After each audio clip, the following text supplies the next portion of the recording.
జై గురుదేవదత్త 1/12/2025 మార్గశిర శుద్ధ ఏకాదశి సోమవారం గీతా జయంతి మహాపర్వదినం. సాక్షాత్తు భగవానుడే సకల వేద శాస్త్ర ఉపనిషత్తుల సారంగా భగవద్గీతని ప్రపంచానికి అందించారు. ఈ రోజున 18 అధ్యాయాలలో సుమారు 756 శ్లోకాలతో, అయితే ప్రస్తుతం 700 శ్లోకాలు లభిస్తున్నాయి. 18 అధ్యాయాలు 700 శ్లోకాలతోటి ఉన్న భగవద్గీత సాక్షాత్తు కృష్ణ పరమాత్మ లోకానికి అందించిన అపురూపమైన అద్భుతమైన గ్రంథరాజం. ప్రపంచంలో మరి ఏ ఇతర సాహిత్యంలో కూడా ఒక గ్రంథానికి పుట్టినరోజు వేడుకలు జరపడం అన్నది లేదు. ఒక్క భగవద్గీతకు మాత్రమే గీతా జయంతిగా మనం జరుపుకుంటాం. భగవద్గీత చనిపోయినప్పుడు శవం దగ్గర పెట్టే పాట కాదు, అలాగే కోర్టులో అబద్ధ సాక్ష్యాలు చెప్పేటప్పుడు ఉపయోగించే గ్రంథము కాదు. ప్రతినిత్యం భగవద్గీత చదివే వారికి కోర్టులో భగవద్గీత మీద సాక్ష్యం చెప్పే అవసరమే రాదు. అలాగే నేర ప్రవృత్తి, హింసా ప్రవృత్తి అనేది ఏర్పడదు.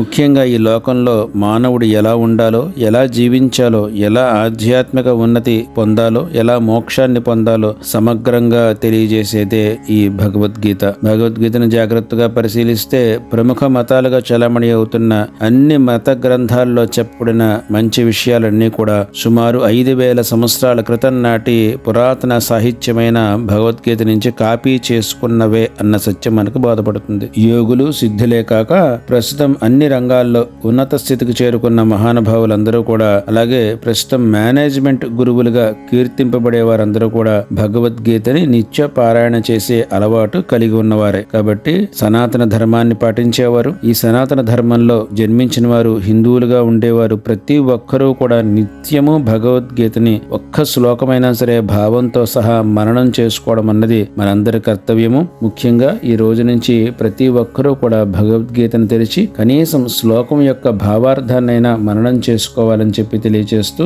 ఓం నమో భగవతే వాసుదేవాయ. జై గురుదేవదత్త.